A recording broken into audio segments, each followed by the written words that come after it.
So I broke up with my partner in March, and then I proceeded to cut all my hair off as an act of rebellion. We were together for a long time, but we'd been fighting for a while. At first, it was kind of to take a step back and reevaluate the way we communicated, but it quickly devolved into even more arguments and less constructive conversation. Over the following several months, he became more and more hostile towards me.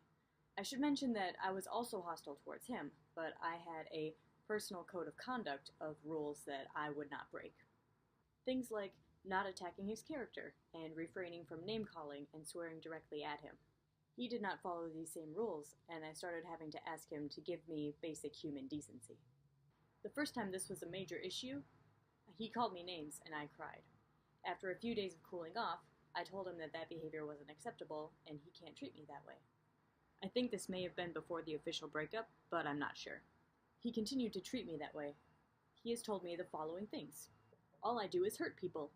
I'm condescending. I'm an ass. I'm to blame for making him angry. I am childish. And I cut people out of my life for petty and self-serving reasons.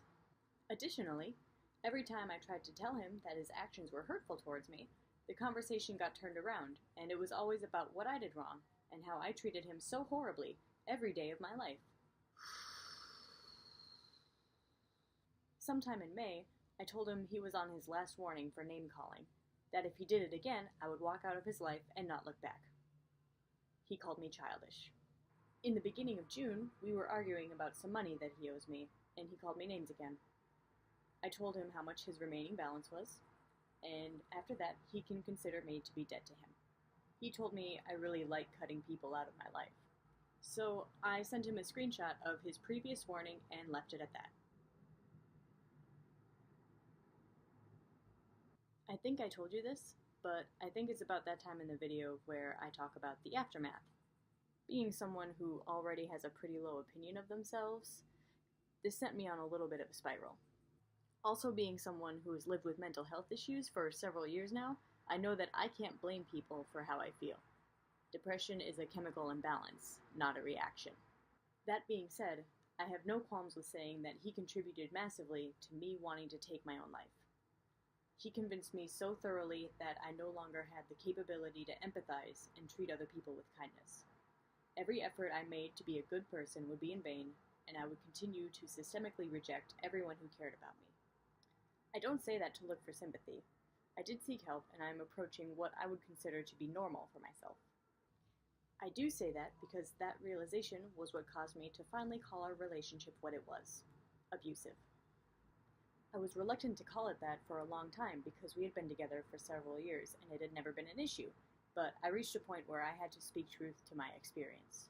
The last several months since then have been, by and large, pretty awful. I still feel badly about myself, and to be frank, I miss him. I know that's normal, but I'm trying to get over it. Time heals all wounds, or whatever. My point is, this experience has taught me a lot about respecting myself and standing my ground, even against the people who have been closest to me. It's not been easy, and I'm very lucky to have a group of people who I can vent to. I'm also very lucky that I've always had a life outside of him, and I now get to pursue that life fully. I deserve happiness because I am not a monstrous person. I'm a deeply flawed human, but we all are. He can't take that happiness away from me anymore. I will not let him make me hate myself, and I do not give him consent anymore to make me feel inferior. This got a little heavier than I expected, but I wanted to tell you because this really has been a growing experience. I rely on no man, woman, or other to tell me that I'm worthy of love and respect. I know that inherently now. I'm going to live my best life, and he's missing out on my awesome self. I don't really know how to end this, so I'll leave you with my German word of the day. It is glücklich, which means happy.